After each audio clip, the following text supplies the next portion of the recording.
adalah apa yang dilontarkan oleh mantan Perdana Menteri Tan Sri Muhyiddin Yassin. Saya dengar, bukan saya tak dengar.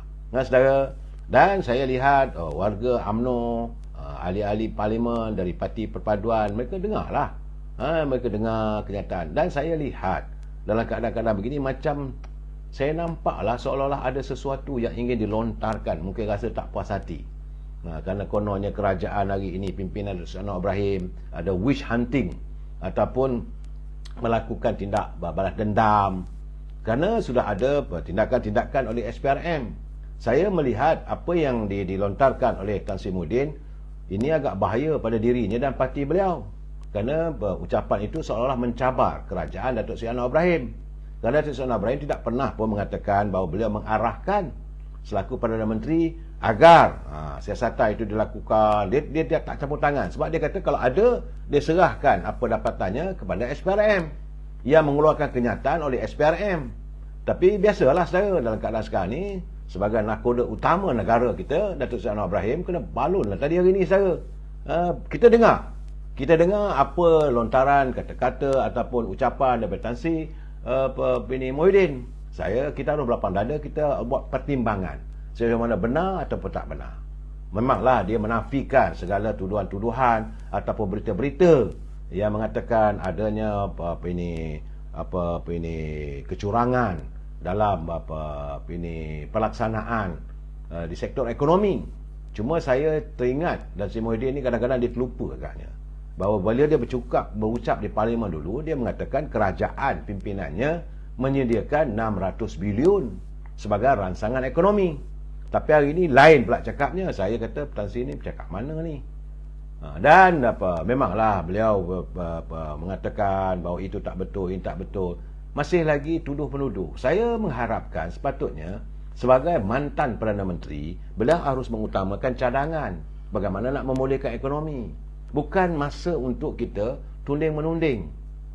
Jadi sekarang ni bila Tan Sri Muhyiddin selaku pimpinan Perikatan Nasional menunding pada kerajaan, Datuk Seri Anwar Ibrahim balik daripada Turki nanti menjawab pula tu, tunding lagi. Bila nak selesai? Masalah rakyat perlu diselesaikan. Saya dah katakan berkali-kali. Rakyat menunggu, menanti. At the end of the day, akhirnya rakyat nak tahu apa yang kami nak isi pagi besok. Anda di atas gaji besar. Tan Sri sebagai mantan Perdana Menteri dapat allowance, dapat pencen, dapat segala-gala kemudahan. Datuk Seri Anwar Ibrahim pun sebagai Perdana Menteri. Walaupun dia kata tak dapat gaji apa semua, tetapi kemudahan-kemudahan ada. Bagaimana rakyat? Kita dah semakin muak melihat keadaan ini apabila saya dengar tadi, bahawa Datuk Seri Anwar Ibrahim kena ingat, anda bukan berada di situ selama-lamanya. Tak perlulah. Kalau rasa betul-betul, rasa ini tak betul, jumpa sendiri, direct. Waktu persidangan parlimen inilah waktu terbaik. Apa salahnya? Apakah tidak ada ruang untuk salawat ala Nabi? Tidak boleh kita jabat tangan. Okey, Datuk Seri Anwar Ibrahim, now I nak bercakap dengan sedikit. Ini pengalaman saya sebagai Perdana Menteri. 1, 2, 3, 4 dalam lestari untuk menjaga kepentingan rakyat. Ini saudara bercakap bila tadi saya dengar ucapan dia. Sekarang jadi juara. Soal memperjuangkan soal EPF ni, kumpulan semua pekerja dulu, terjerit tiap malam saya saudara. Dia buat nahin aja. Pihak kata nahin aja saudara. Dia buat tak tahu aja, kita minta. Akhirnya pengeluaran daripada kumpulan wasiwan pekerja dapat dilaksanakan apabila kerajaan bertukar tangan kepada Datuk Ismail Sabri yang datang daripada UMNO. Tapi hari ini dia dilihat sebagai juara nak memperjuangkan soal kumpulan wasiwan pekerja dan sebagainya. Ini sebab itu saya katakan, masa kamu jadi kerajaan dulu, kenapa tak buat? Bagi saya tak payahlah. Tak payah dah. Tak perlu lagi nak menunding. Kalau rasa nak diperbetulkan, 1, 2, 3. Santuni dengan baik. Gunakan parlimen. Saya Alhamdulillah hari ini adalah 1, 2 orang tu masih lagi perangainya macam Datuk Sani tu, ahli parlimen Kuala Langat tu, saya nampaknya masih lagi cara dia berhujah dan sebagainya agak tidak menyenangkan. Jadi saya haraplah Datuk Sani tenang-tenangkan sikit. Janganlah nak langgar. Speaker kata suruh duduklah. Jangan kita kekalkan budaya simpang peranang di parlimen. Gunakanlah. Saya rasa kalau Tan Sri Muhyiddin jujur, ikhlas demi rakyat, dia akan melontarkan apa perlu dilakukan. 1, 2, 3. Dia tuduh Datuk Seri Anwar Ibrahim melakukan witch hunting. Dia juga pula sekarang ni menuduh-nuduh. Kerajaan begitu, kerajaan begini, siasatan begitu. Soal siasatan yang dilakukan oleh SPRM, biarkan. Hadapi.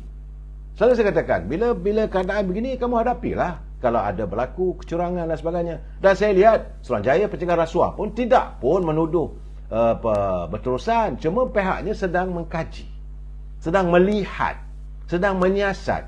Biarlah mereka menyiasat. Tak payahlah dalam siasatan ini kamu nak marah. Itu yang saya lihat. Saya katakan, kadang-kadang kita ni tak berhenti-henti lagi untuk salah menyalah.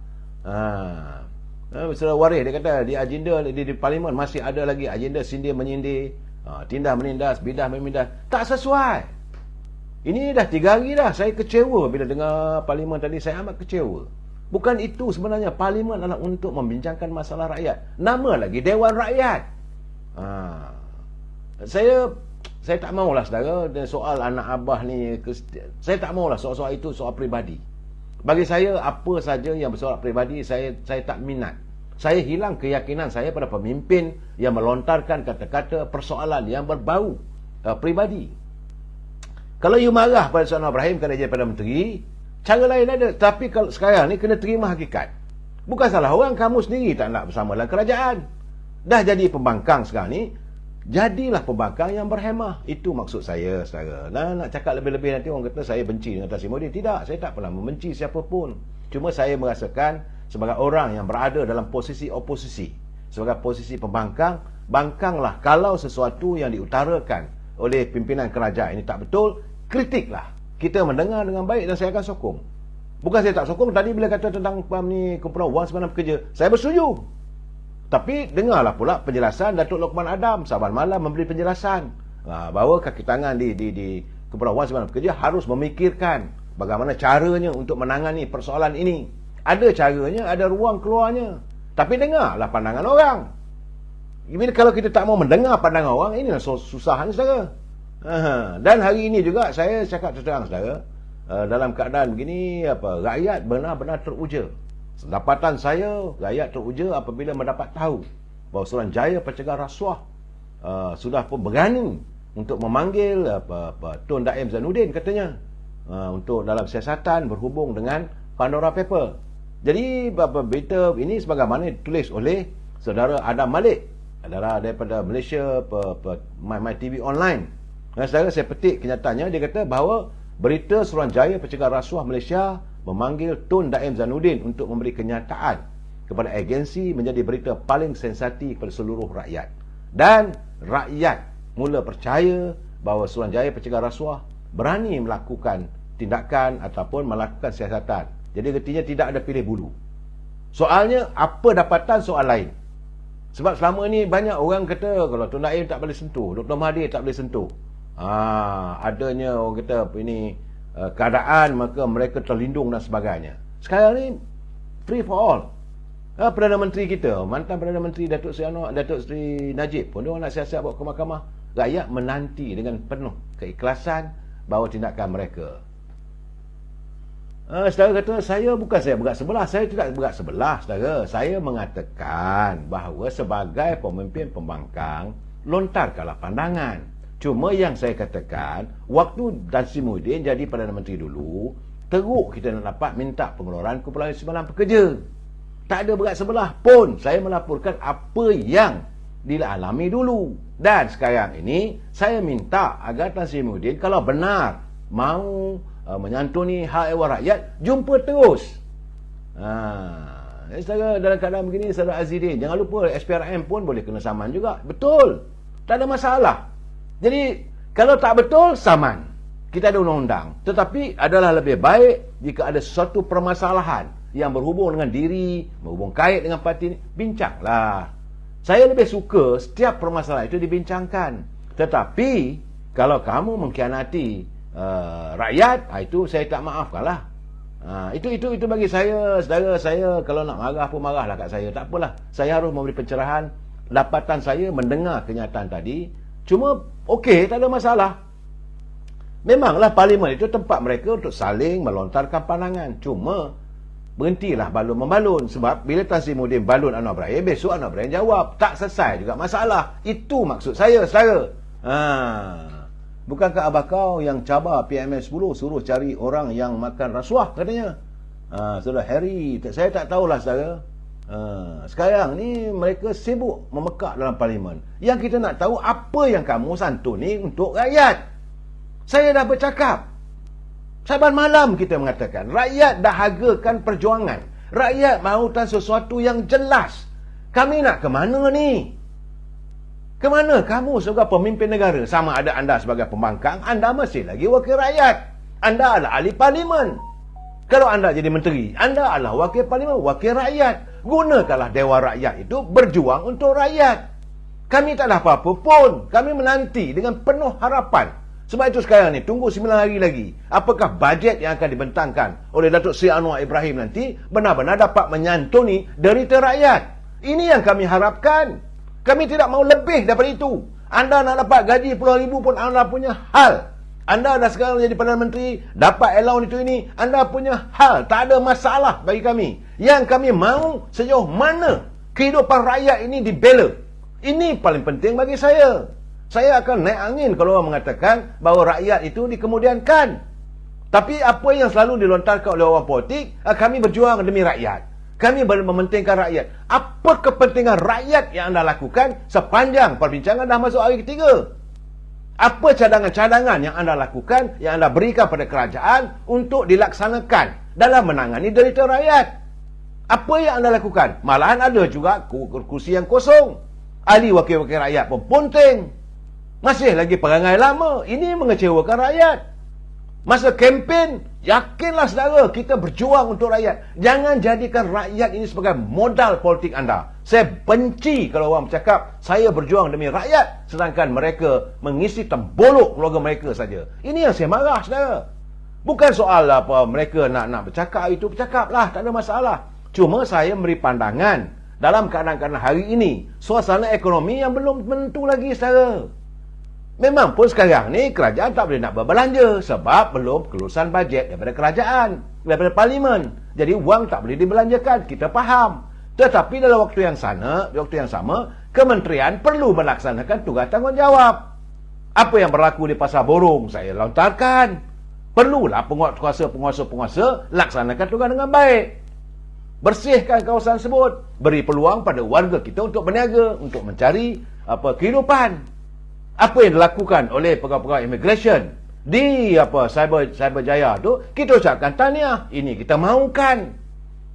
Secara soal 300 juta, saya 400 bilion, 60 bilion, saya tak ambil tahulah soal tu dah sekarang dah. Lunyai lah, lenjan lah kita nak bercakap soal itu. Yang saya selalu bercakap sekarang ni, rakyat nak makan apa? This is the most important. Duhai kamu sebagai pemimpin, kamu adalah harapan kami. Kami beri kamu kesempatan. Kami undi kamu, letakkan kamu berada di menara parlimen. Berbincanglah untuk memperjuangkan untung nasib kami. Apa dosa kami sebagai rakyat sehingga kamu sanggup menafikan perjuangan untuk kami? Saban hari bila bercakap di pentas politik, kita perjuangkan soal rakyat. Perjuangan apa yang telah anda lakukan? Pilihan raya dah selesai. Dah lebih 2 bulan lamanya. Masih lagi keadaan yang sama. Harga barangan di pasaran juga masih dilihat, masih belum dalam keadaan yang berbolak-balik. Ada juga harga ikan yang naik.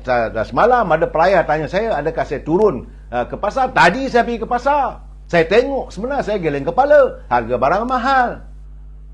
Ini keadaan bagi saya melihat. Yang saya minta, tak lebih daripada itu. Rakyat tidak minta lebih daripada itu. Rakyat tak minta duit daripada anda. Rakyat tidak minta apa pun yang rakyat mahukan. Anda kotakan janji anda sepanjang musim kempen. Kami terpesona dengan apa yang anda janjikan. Saya berjuang untuk rakyat, demi lestari, demi agama, bangsa dan tanah air. Itu yang kami nak tahu.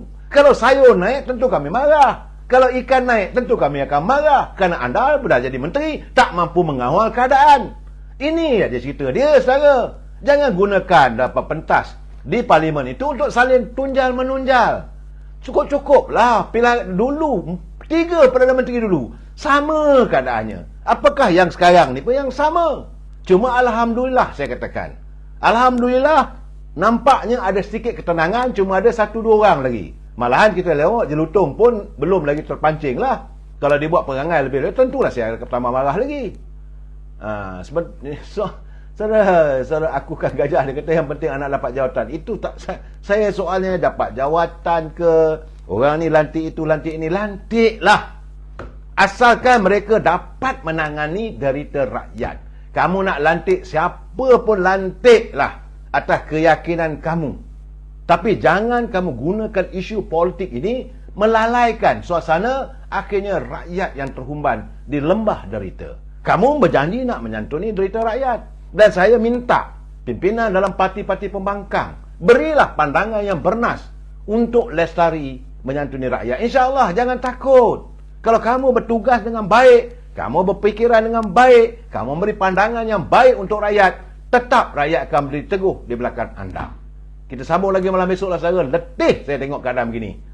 Saya haraplah besok ada sesuatu yang baik yang akan dibincangkan di Parlimen. Jumpa lagi besok. Wabillahi taufiq wal hidayah. Assalamualaikum warahmatullahi taala wabarakatuh. Selamat malam. Jangan lupa saudara, besok saya bersiaran dengan saudara Abdullah Sani. Kita balun pula di sana. Besok tentu lebih panas lagi saudara. Jumpa lagi. Terima kasih.